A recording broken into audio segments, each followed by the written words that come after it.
Hi all, welcome back to my channel.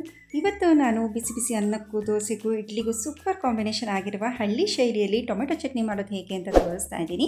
ಮೊದಲಿಗೆ ನಾನಿಲ್ಲಿ 2 table spoon ಆಯಿಲ್ನ ಬಿಸಿ ಮಾಡೋಕ್ಕೆ ಇಟ್ಕೊಂಡಿದ್ದೀನಿ. ಹಾಗೆಯೇ ನಾನಿಲ್ಲಿ 2 ಈರುಳ್ಳಿನ ತೊಗೊಂಡಿದ್ದೀನಿ, 2 ಬೆಳ್ಳುಳ್ಳಿನೂ ಕೂಡ ಅದ್ರ ಸಿಪ್ಪೆಲ್ಲ ಬಿಡಿಸಿ ನಾನಿಲ್ಲಿ ಹಾಕ್ಕೊಳ್ತಾ ಇದ್ದೀನಿ. ಇದು ಟ್ರಾನ್ಸ್ಪರೆಂಟ್ ಆಗೋವರೆಗೂ ಚೆನ್ನಾಗಿ ಇದನ್ನು ಫ್ರೈ ಮಾಡ್ಕೋಬೇಕಾಗತ್ತೆ. ಇದು ಫ್ರೈ ಮಾಡ್ಕೊಂಡಿದ್ದ ನಂತರ ನಾವಿಲ್ಲಿ ಸ್ವಲ್ಪ 1 ಟೀ ಸ್ಪೂನ್ ನಾನಿಲ್ಲಿ ಜೀರಿಗೆ ಕೂಡ ಆ್ಯಡ್ ಮಾಡ್ಕೊತಾ ಇದ್ದೀನಿ. ಇವಾಗ ಇದನ್ನು ಕೂಡ ಫ್ರೈ ಮಾಡ್ಕೋಬೇಕು. ನಂತರ ನಾನಿಲ್ಲಿ ಒಂದು 6ರಿಂದ 7 ಟೊಮೊಟೊನ ಸಣ್ಣದಾಗಿ ಹೆಚ್ಕೊಂಡು ಇದಕ್ಕೆ ಸೇರಿಸ್ಕೊತಾ ಇದ್ದೀನಿ. ಇದನ್ನು ಕೂಡ ಸಣ್ಣ ಉರಿಯಲ್ಲೇ ನಾವು ಇದನ್ನು ಚೆನ್ನಾಗಿ ಟೊಮೆಟೊನ ಬಾಡಿಸ್ಬೇಕಾಗತ್ತೆ. ಇದು ಆಲ್ಮೋಸ್ಟ್ ಮ್ಯಾಶ್ ಆಗೋವರೆಗೂ ಕೂಡ ನಾವು ಈ ಟೊಮೆಟೊನ ಎಣ್ಣೆಯಲ್ಲೇ ಬೇಯಿಸ್ಬೇಕಾಗತ್ತೆ.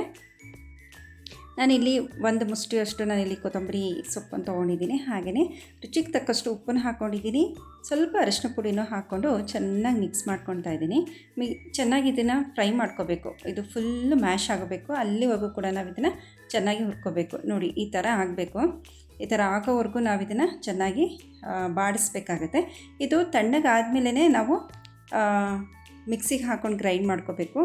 ಇವಾಗ ನಾನಿಲ್ಲಿ ಖಾರಕ್ಕೆ ಎಷ್ಟು ಬೇಕೋ ಅಷ್ಟು ನಾನಿಲ್ಲಿ ಖಾರ ಪುಡಿ ಹಾಕ್ಕೊಂಡಿದ್ದೀನಿ.